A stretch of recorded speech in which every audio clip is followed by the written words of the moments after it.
Este é o elo perdido.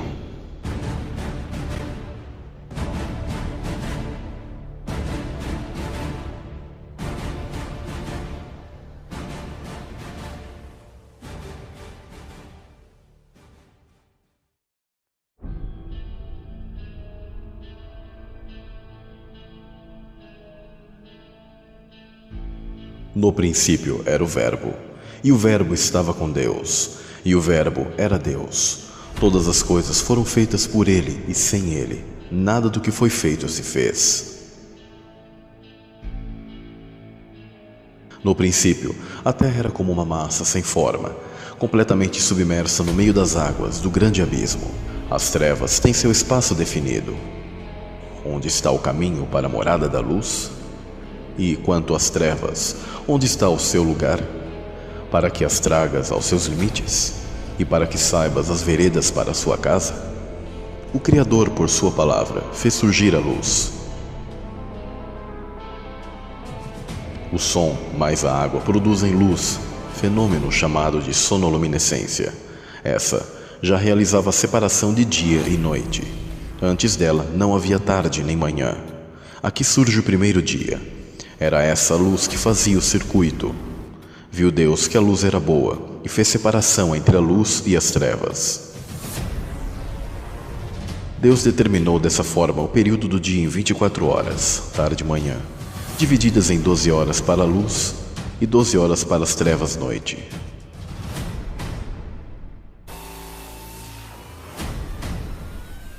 No segundo dia, o Criador fez surgir do meio das águas do abismo o domo, o firmamento.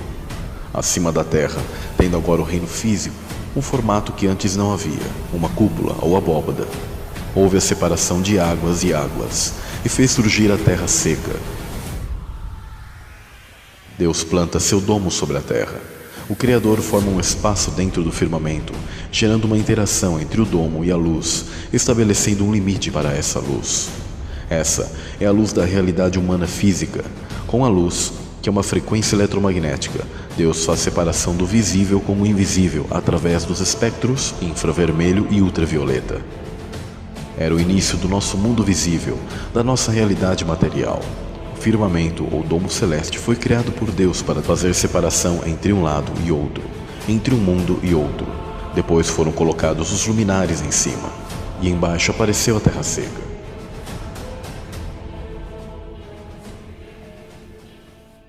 Assim foi surgindo o mundo dos homens, separado pelo domo e pelas águas de cima, do mundo de Deus. Louvai os céus dos céus e as águas que estão sobre os céus. As Escrituras fazem clara distinção entre a luz do primeiro dia com o sol criado no quarto dia. Teu é o dia e tu é a noite. Tu preparaste a luz e o sol. No falso modelo heliocêntrico, o sol é 1 milhão de vezes maior que a Terra e muito mais antigo que a mesma. A pergunta seria: a Terra girava ao redor do quê por 3 dias? Vemos claramente que esse modelo está em oposição com Gênesis. As águas dentro do domo foram drenadas, dando espaço para a atmosfera e suas camadas mais e menos densas. Deus cravou a certa profundidade o domo sobre a massa da terra, com fortes colunas, pilares, ancorando a terra em meio às águas. Com a fixação do domo foram definidas as extremidades, e o Criador traçou um círculo de gelo sobre as águas que circundam as terras.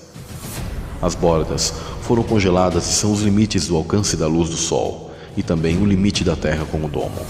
Deus estabeleceu e fixou as fontes do abismo embaixo, definindo o nível dos mares.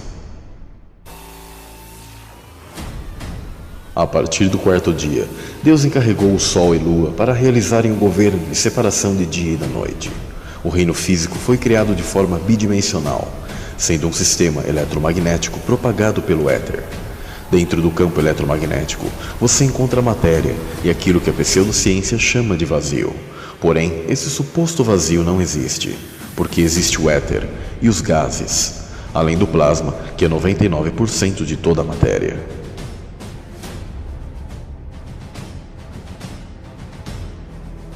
O éter é o fluido imaterial que permeia todo o espaço e é o meio da propagação de ondas eletromagnéticas.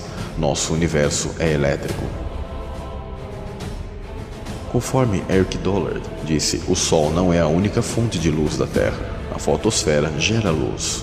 O Sol é como um interruptor que liga o sistema, assim como a luz é como a energia elétrica.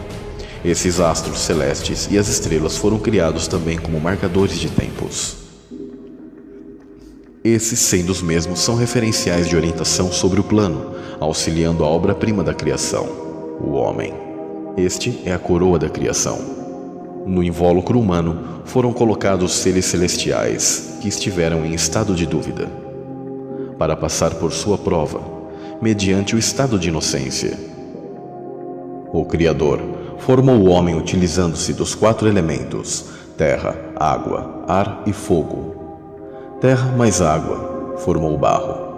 Depois, ele soprou o fôlego de vida que acionou o eletromagnetismo, a energia elétrica que fez o homem ser alma vivente, um ser animado e dotado de energia. Deus colocou o primeiro casal num jardim fechado com enormes jazidas de minerais. No Éden, nascia um rio que irrigava o jardim e depois se dividia em 4. O nome do primeiro é Pison. Ele percorre toda a terra de Havilá, onde existe ouro. O ouro daquela terra é excelente. Lá também existem o bidélio e a pedra de ônix. Não só o local possuía meios de condutibilidade para energia elétrica, como também as árvores possuíam cristais de silício em sua composição, onde seus frutos serviam como conexões e tomadas para recarga e alimento ao primeiro casal, que possuíam corpos de luz. Toda a base da vida edênica era baseada não em carbono como hoje, mas em silício, e o ambiente estava repleto de cristais e metais como ouro e prata.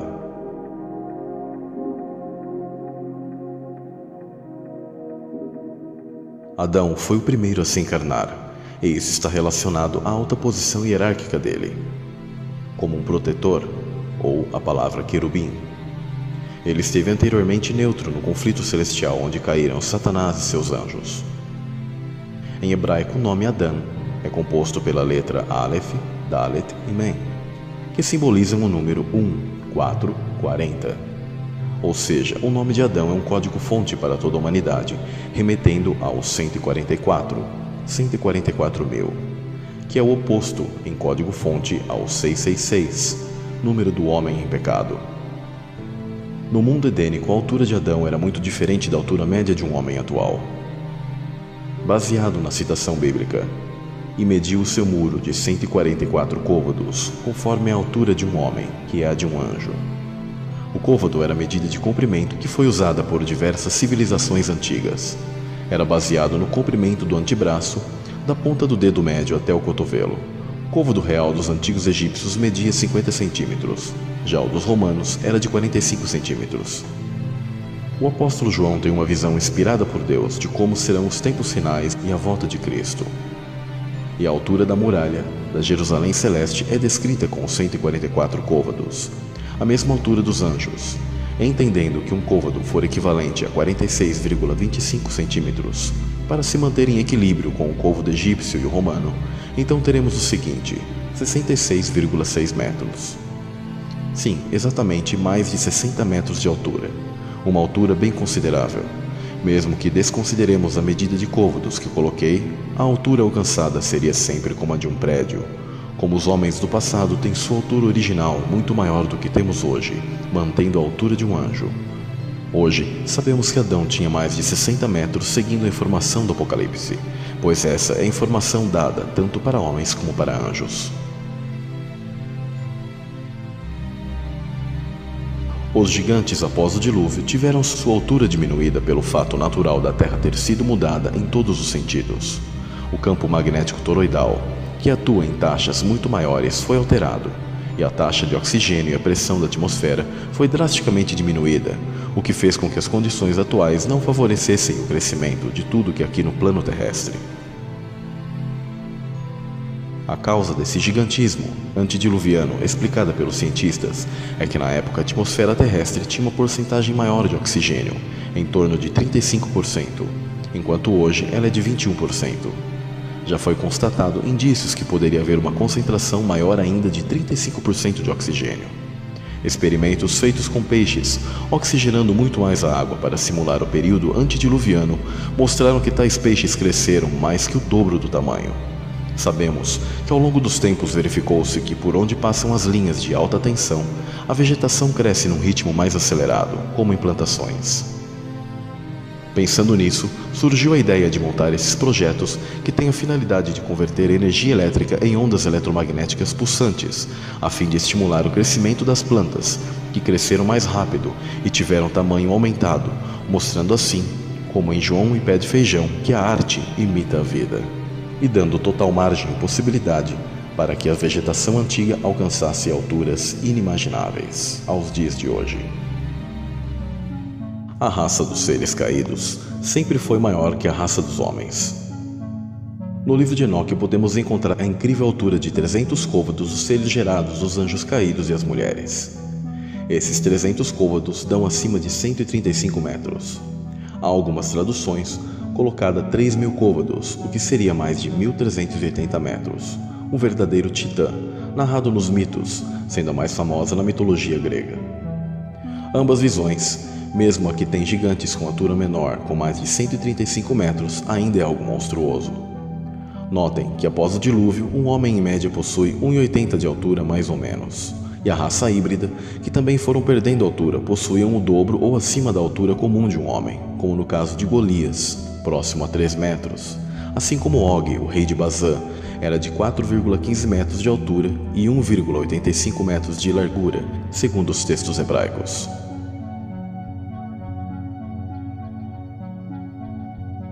O Éden era temporal e um estágio apenas. Essa é a matriz que vivemos, porque nada trouxemos para este mundo, e manifesto é que nada podemos levar dele. Adão e Eva possuíam acesso limitado a Deus, não tinham total e plena comunhão. Eles estavam no Éden sob provação. Por ter recebido de Deus a incumbência de guardar o jardim, ofício esse dos protetores ou querubins, provavelmente Adão pertencia a essa classe angelical. Essa guarda era a base dimensional para o retorno aos céus. Essa guarda era contra o astuto ser angelical que caiu e também foi lançado para a terra como um raio. A intenção de Deus era que apenas o homem habitasse o Éden, porém no meio do jardim havia uma árvore que fornecia um acesso limitado, a saída do Éden. Deve-se ressaltar que animais foram criados em alusão e homenagem aos seres celestiais, e não ao contrário. Por isso vemos na Bíblia seres celestes com rosto de águia, leão, touro, além de serpentes aladas. Animais são sensores nessa realidade espelhada. Cada um possui um sentido mais apurado, ou até mesmo que não possuímos, como por exemplo o faro dos cães e a audição dos elefantes. Satanás se apresentou em sua forma de serafim, sua forma seráfica, que seria de uma serpente alada, assim como a serpente mencionada no Gênesis. E Eva, ter sido tentada pela serpente, realizou a conexão proibida com o ser que estava até então restrito. Após ter se contaminado, ofereceu esse acesso a Adão. Note que agora a serpente comeria pó da terra, e a humanidade voltaria e seria esse pó, estando cativa como energia para anjos caídos. Satanás ganhou o senhorio desse mundo, que era de Adão, venceu a guarda deste, acessando nossa dimensão tanto no micro quanto no macro, tanto no interior quanto no exterior, sendo ele agora senhor desse mundo e o novo guardião que está à espreita na árvore cósmica, no acesso ao portal no centro-norte para a entrada da Polaris, que leva ao trono de Deus. Este sempre foi o trono que ele cobiçou. Após serem expulsos do Éden, Adão e Eva perderam seus corpos de luz e foram revestidos de pele. Entrou a degeneração física e genética, tanto no micro quanto no macro. O carbono entrou como base na composição da vida que antes era de silício. O carbono é símbolo do 666, pois em sua base de átomos possui 6 prótons, 6 elétrons e 6 nêutrons. A série do Netflix, Carbono Alterado, mostra esse defeito genético, que será concentrado até nos dias finais como a marca da besta ou marca da serpente, já que em grego besta e serpente são sinônimos.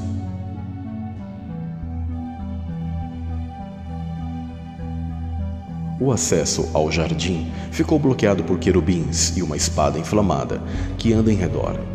Aqui é uma clara alusão à aurora boreal que gira em espiral, Na mitologia escandinava é dito que Jormungand, a serpente das águas, guarda o acesso à árvore Yggdrasil.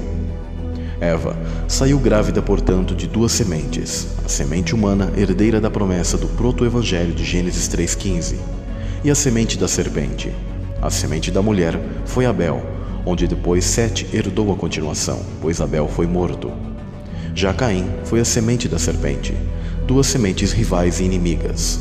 O conflito celestial se estenderia aqui na Terra.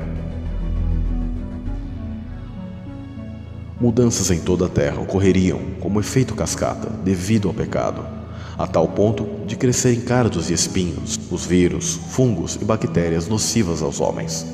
Esses seres do micro são entidades agindo no mundo microscópico, se alimentam das células do nosso corpo, cumprindo a sentença dada à serpente. No Gênesis 3,15 está o grande enigma bíblico. E porei inimizade entre ti e a mulher, e entre a tua semente e a sua semente. Esta te ferirá a cabeça, e tu lhe ferirás o calcanhar. O Messias, sendo a semente da mulher, foi profetizado, assim como Caim, que era a semente da serpente, já estava no ventre da mulher. Ao longo da história humana, duas sementes sempre batalhariam pelo poder. Aqueles que se denominam de sangue azul, filho dos deuses, que estão nos governos mundiais até os dias de hoje. E aqueles que são filhos dos homens, relacionados à natureza e de vida mais simples, do qual sempre estiveram subjugados pelos governos.